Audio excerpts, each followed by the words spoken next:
Hello, everybody. This is Ronry as always. I want to do a follow up on how the family therapy appointment went.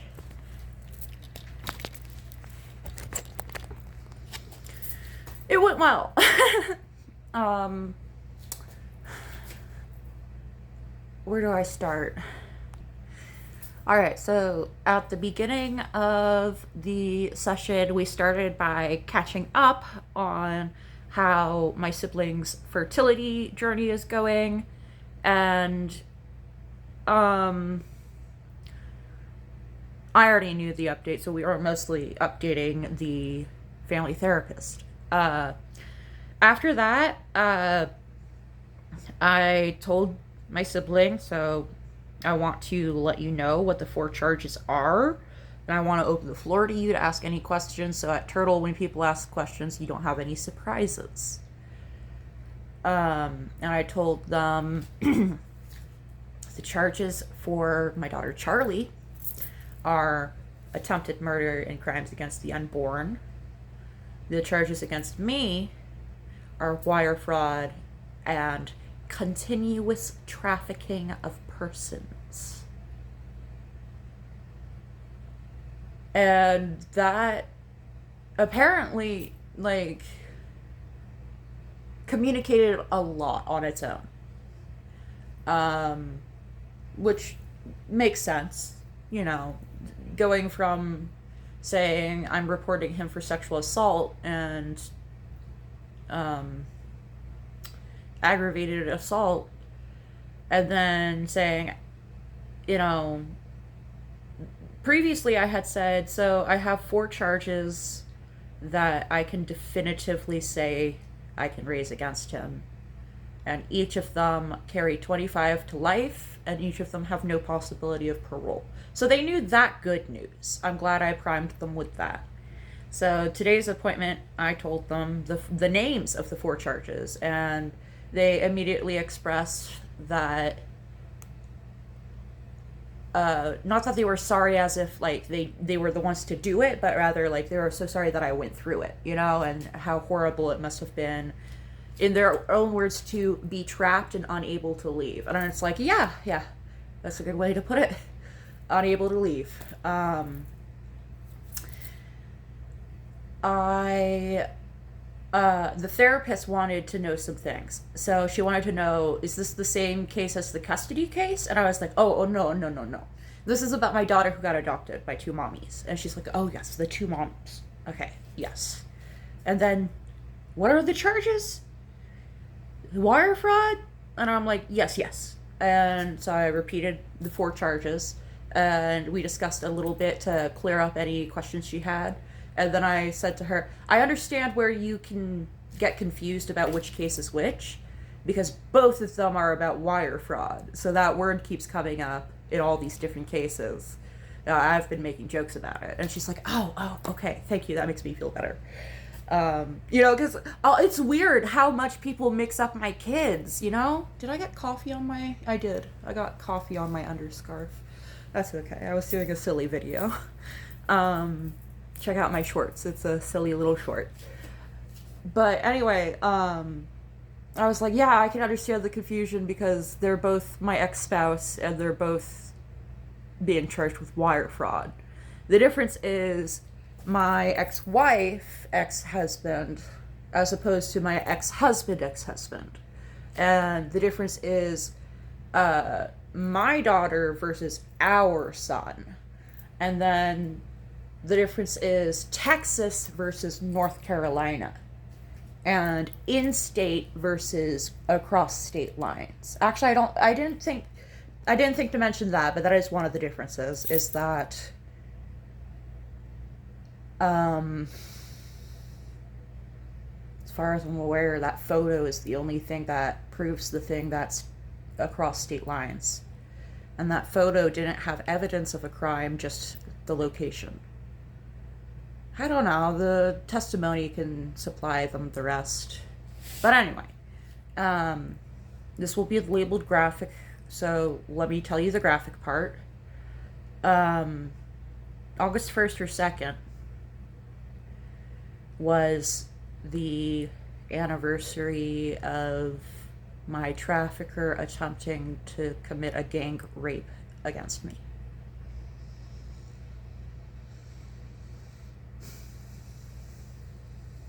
He decided otherwise at the last minute, but it was set up to happen. Well, we'll put it that way. It was going to happen, and he called it off at the last second before it went from sexual assault to full-on rape. So gang sexual assault? Group sexual assault? I don't know what to call it. But anyway, I didn't mention that during family therapy, though. Because my sibling didn't ask. You know? I don't want to give them anything that is going to traumatize them. And they didn't have any questions, but more so wanted to express to me that my boundaries are important, and I'm allowed to not talk about things if I don't feel up to it, especially on vacation.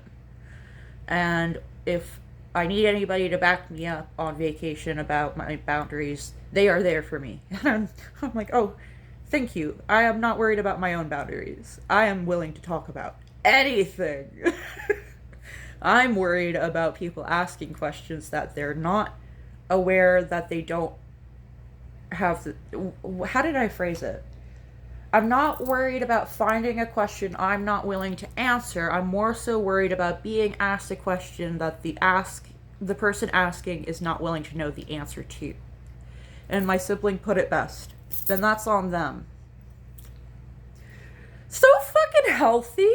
Oh my goodness. So let me unpack a little bit of the trauma I have had that is making me hold back on talking to people about what I've been through. I am afraid that if I trigger people, they will trauma dump to me or resent me, even if it's not logical. I am afraid that by telling them details of a trauma I have been through, they, as a loved one, will develop PTSD from it. That is a real possibility. If you hear that your mother was in a car accident, you can get PTSD. I'm sure hearing that a loved one has been raped can cause the same thing, you know? If rape is more likely than combat to cause PTSD, why in the sufferer, then why not in the family, you know? That's an actual statistic. I don't know how recent it is, but when I was studying what is and isn't rape as a teenager, the statistics were that 80% of people with PTSD got it from domestic violence or rape, not from veteran combat. That only accounted for 20%. Even though there are technically more documentations of death in war than there are documentations of rape. Isn't that a mind blower? That if you get raped, you're more likely to have PTSD from that one event than you are from an entire deployment, killing people and getting shot. Can you believe that? That blew my mind. Anyway,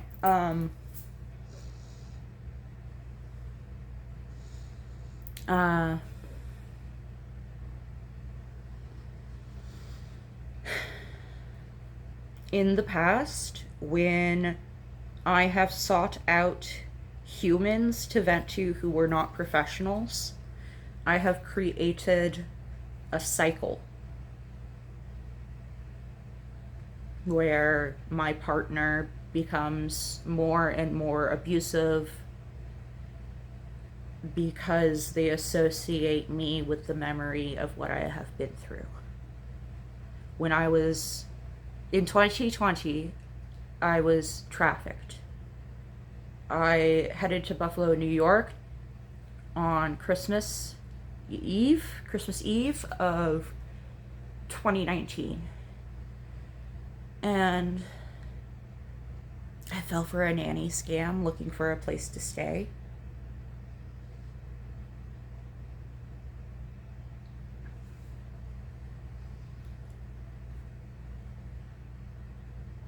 They set up this scenario where someone would sell them crack cocaine, and in exchange, the guy got to rape me.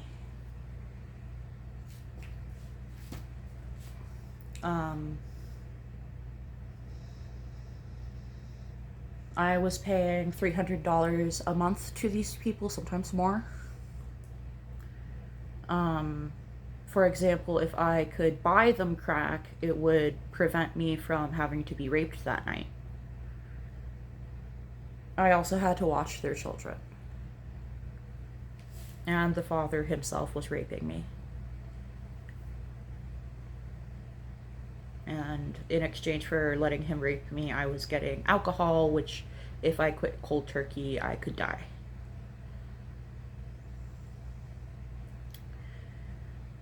March 2020, COVID lockdown hits. I get on the last Greyhound out of Buffalo down to Texas. Why Texas? Because Morgana Legay, Morgan Coleman Barnes, said I could move in with her. While I was living with her, I vented to her about what I had been through. I had started venting to her before I even left Buffalo. I forget exactly when it happened, but sometime after I had arrived in Buffalo, I reached out to her. We reconnected and started dating again. We had previous dated for about a year online. After dating online while I was being trafficked, she offered me a place to stay in her apartment. And when COVID hit, my aunt offered me a Greyhound anywhere in America to get out of the trafficking. And I chose to go to Keller, Texas, to live with Morgan. Confiding in her about what I had gone through was a minefield. She had intermittent explosive disorder of some kind, and it got worse because of COVID.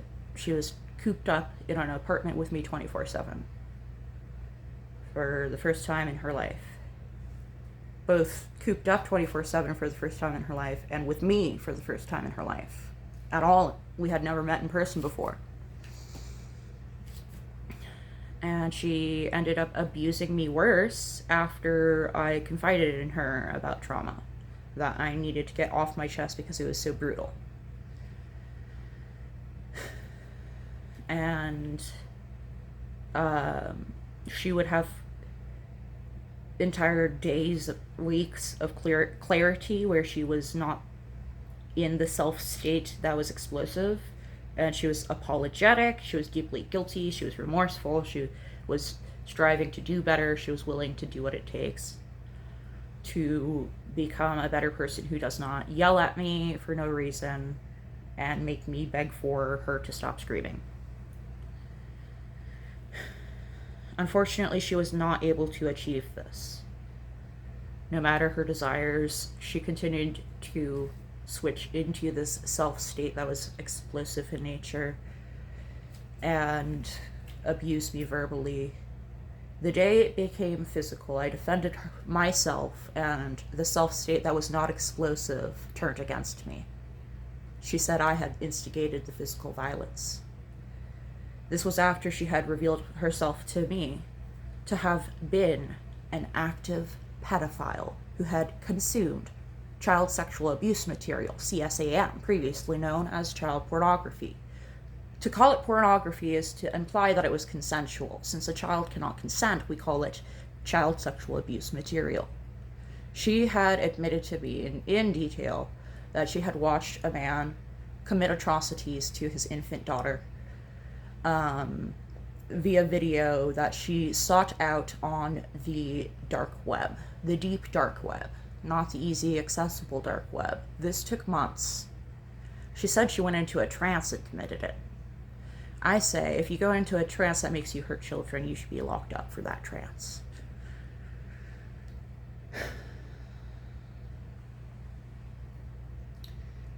She kicked me out for defending myself. We went to a hotel that allowed smoking so that we could smoke weed indoors. We got drunk. We got on an app called Grindr, I'm sure everybody is familiar with. And we found somebody to hang out with and said, "Can you just talk to me and not have sex with me?" And he said, "Yeah, sure." He came over and he said, "Do you mind if I smoke meth in front of you?" And I said, "No, not at all." He's like, "Do you want some?" And I said, "Not today. I'm too drunk to try something for the first time. But tomorrow, yeah, let's do it." And through meth, I met the man who ended up trafficking me in Texas. In other videos, you may hear me talk about him using a chemical deadly weapon. In the state of Texas, methamphetamine is considered a deadly weapon. It's a useful way to get away with talking about the subject without revealing too much to the algorithm that moderates these videos, and also to the viewer. I did not consent to anything that would put the baby in harm's way. But those things did happen.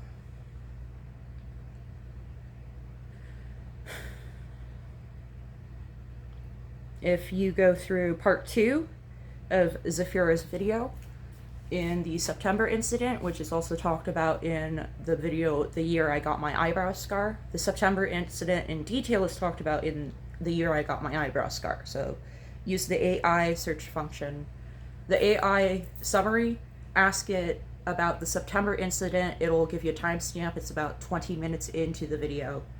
The September incident confirmed to me that if, like a healthy person should, when he is forcing me to ingest methamphetamine, I should get up and walk away. I tried that. And in exchange, he broke my nose and tried to kill me, and the cops had to bust down the door. I had nowhere to go. I had already tried to leave. He got violent with me for 3 days. And on the 3rd day, he let me go because it was his birthday, and he felt like manipulating me for a guilt trip by holding it against me that I left him on his birthday, even though I had tried to leave 3 days prior. And for the day in between, he didn't let me go. He was violent if I tried to leave.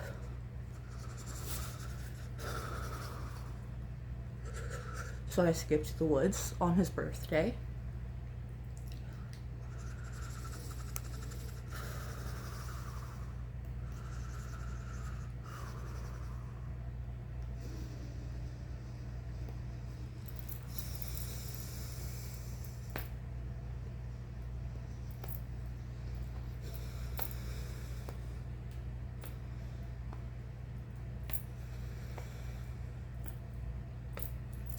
I got trafficked by somebody else while I was living in the woods. One of the other ladies who was being trafficked in this organization that had no name. It was just a small organization of men who knew each other and were of similar interests.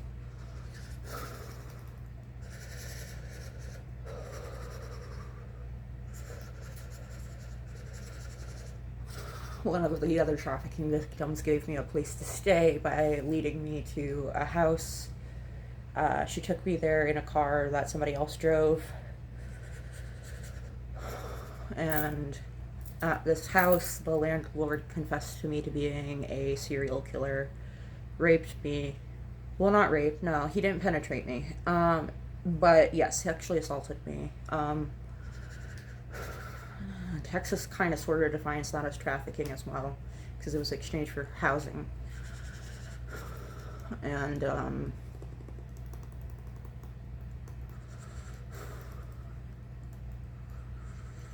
While, while I was there, I was trying to get back to the woods to get away from the landlord, and the guy living there who was giving me a ride mugged me and broke my nose. And then I sent the photo of me covered in blood to the trafficker who the case is about, who is the father of my child. And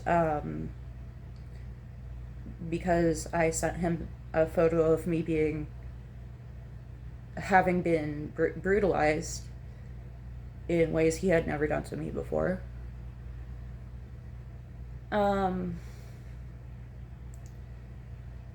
he convinced his boyfriend to come pick me up, the one that helped him commit wire fraud when I escaped in August. So, end of August, they come pick me up and get me out of there, the serial killer's house. And it was peaceful initially while we lived with his boyfriend, David, but once my captor and I were back in a motel together, the Landmark Lodge, where we continued to stay for the rest of the duration of the trafficking,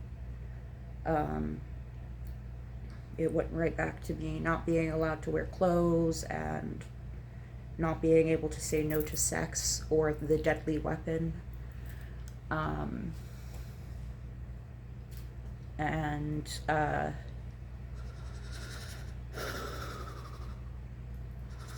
I thought I was going to die. And I wasn't sure if it was going to be before or after I delivered the baby.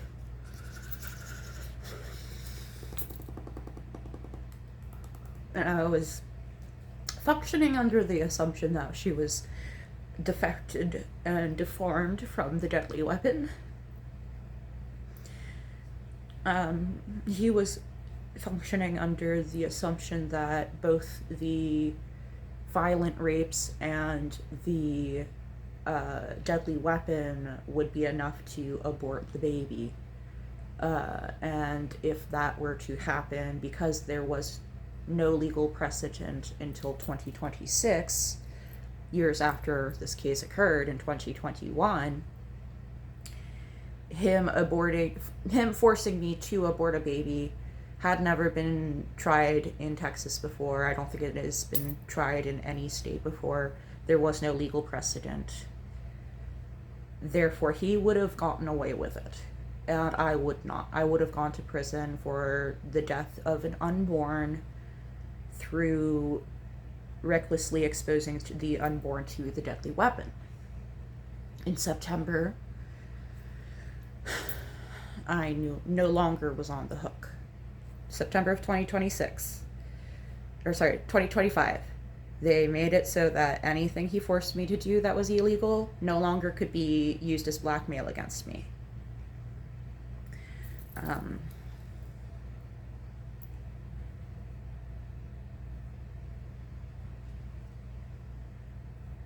I didn't know that in February when I made the report, so I filed it as sexual assault, because I thought if I reported the trafficking, I would have to incriminate myself, just like I would have to report the man who trafficked me when I was 11? Yeah, 11 and 12. Not in person, don't worry.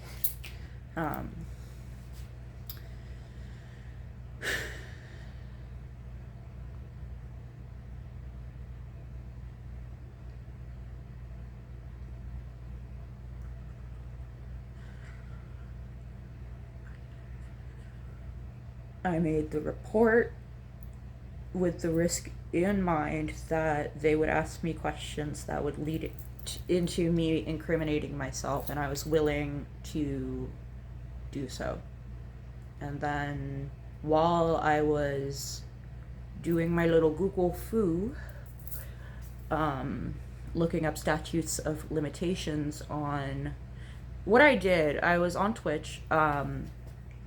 I looked up statutes of limitations for the charges I thought were going on. So, aggravated assault and sexual assault and aggravated sexual assault. And after I had written down the statutes, which aggravated assault was 5 years and sexual assault, aggravated sexual assault are 10 years. After I wrote down the 5 and 10 years and crossed out aggravated assault because we can't charge him for something that the statute has expired, I looked up if I had evidence to support the sexual assault, which had not expired yet, and discovered I had actual evidence that he trafficked me. And I'm like, but I wasn't trafficked. And I had to learn from the Texas legal code that my first marriage was a scam that was actually trafficking. And it wasn't something new. It was textbook. It was very textbook. And the thing that I need to set precedent about is the involvement of there being a pregnancy. I will be setting the second ever precedent of so I forget the name of the guy, but he was charged with murder of an unborn because he slipped an abortifacient into the drink of his partner who was pregnant in hopes to get away from child support. He successfully killed the baby, so it was murder. I will be setting precedent for attempted murder of an unborn. She is alive. She's learning how to read.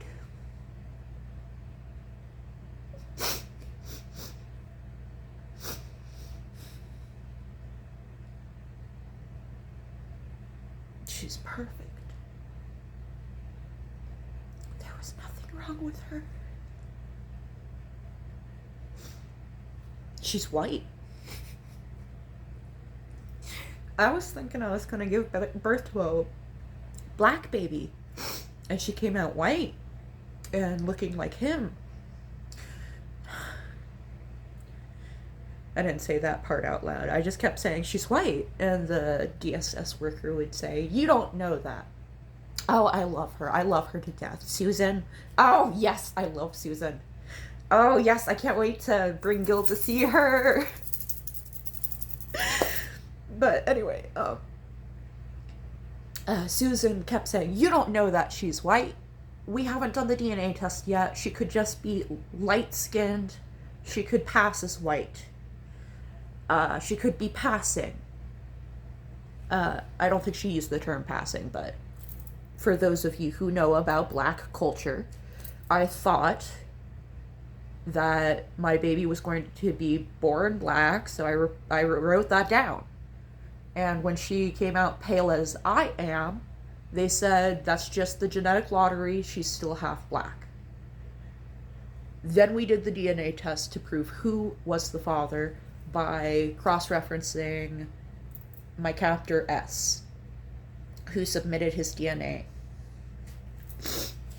And her DNA was a genetic match as daughter to my captor.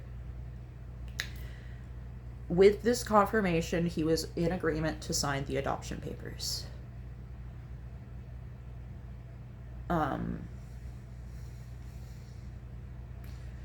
Legally, I bit my tongue.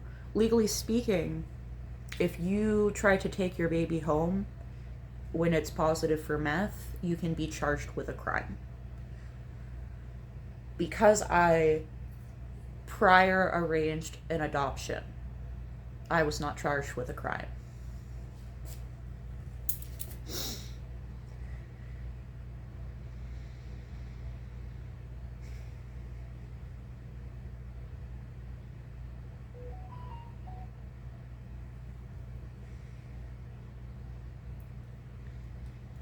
She's learning how to read. She's learning her letters and numbers. I did that.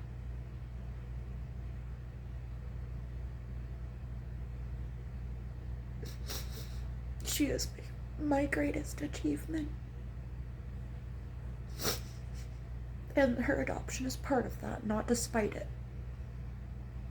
She was supposed to be adopted. Doesn't matter if she came positive for the deadly weapon or not. She needed to be placed with those mommies.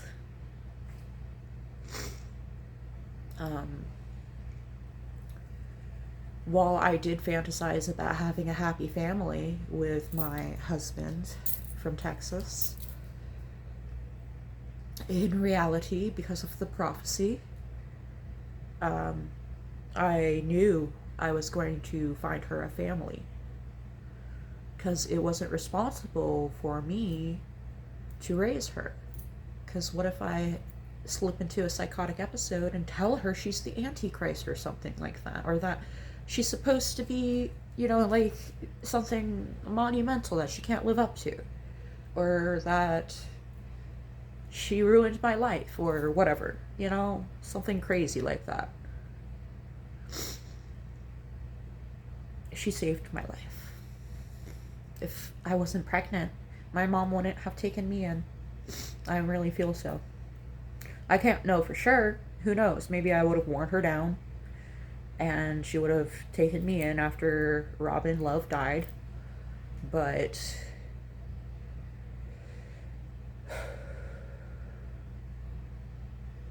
I really feel that she would have let me end up dead in a ditch. Because keeping me alive was too expensive.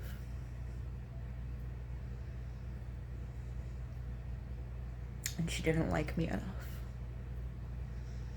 Resented me too much.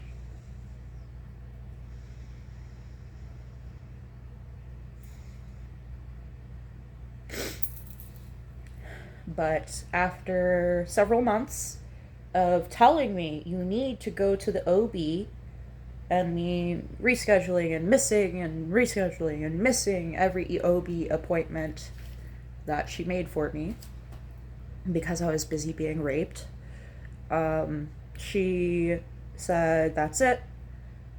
The house is empty. I am driving down. I am going to pick you up. You're going to live with me until the baby is born and you're back on your feet. Okay?" And I said, "Yes, absolutely. Let's go." And she said, "I don't have time to come get you before Thanksgiving. However, I can leave from Nana's house either next thing in the morning or as soon as Thanksgiving dinner is over." I forget exactly which one we ended up doing. I think she left from Thanksgiving dinner, drove 12 hours. I think she took a stop in between.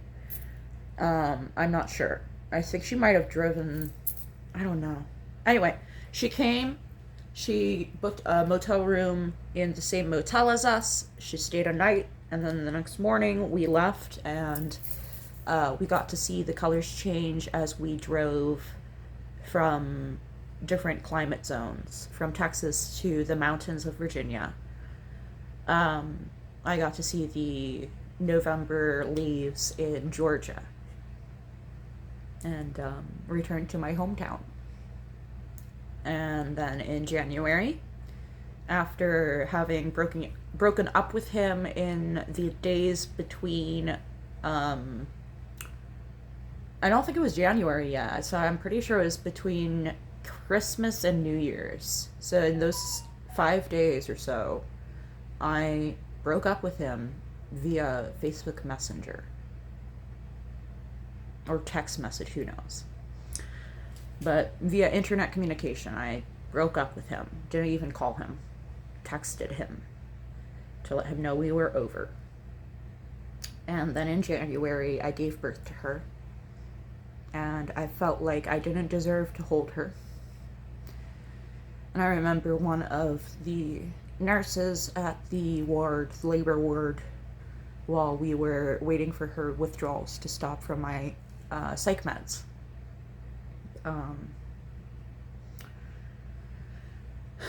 They told me it was honorable of me to not hold her in an effort to not bond with her, since I was putting her up for adoption.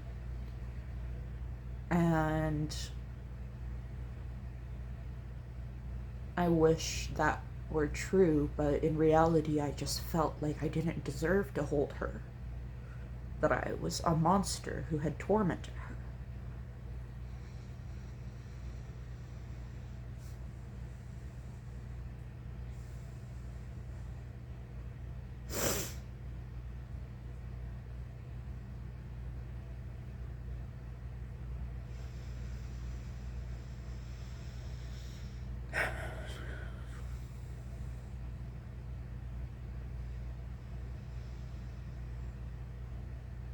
I try nowadays to not define myself by who I was at my lowest, but it is hard when my lowest points lasted longer than anything else in my adulthood.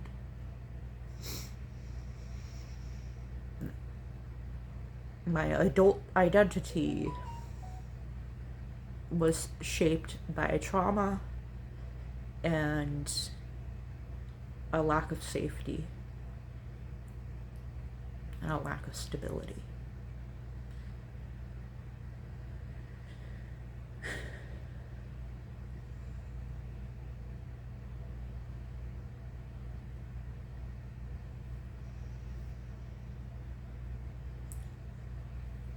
But no matter who I was before, I am becoming a birth giver that my child can be proud of.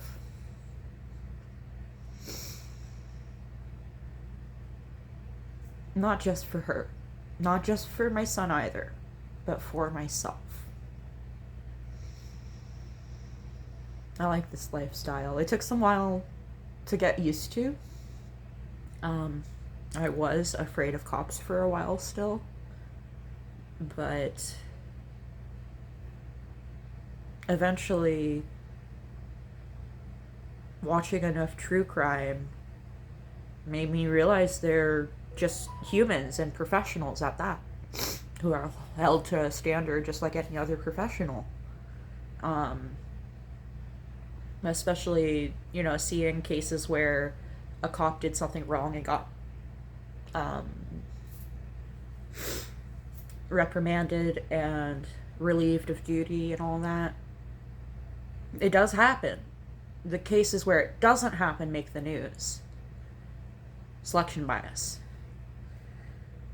But yeah, for example, Chief of Police Eddie Garcia in Fort Worth, Texas, recently fired an entire subdivision because they were misusing their role as an officer in relation to, I think it was prostitution. Like they were taking services from the prostitutes. And the entire division got fired for it because they could not be guaranteed to not be in on it. They all got fired for 3 people breaking the rules. So yes, there are cases where the police do actually get fired for breaking the rules. Eddie Garcia is the chief of police on my trafficking case. I know it's in good hands. All right. Thank you for watching. Thank you for listening. And I will see you all in the next one. Love you. Bye.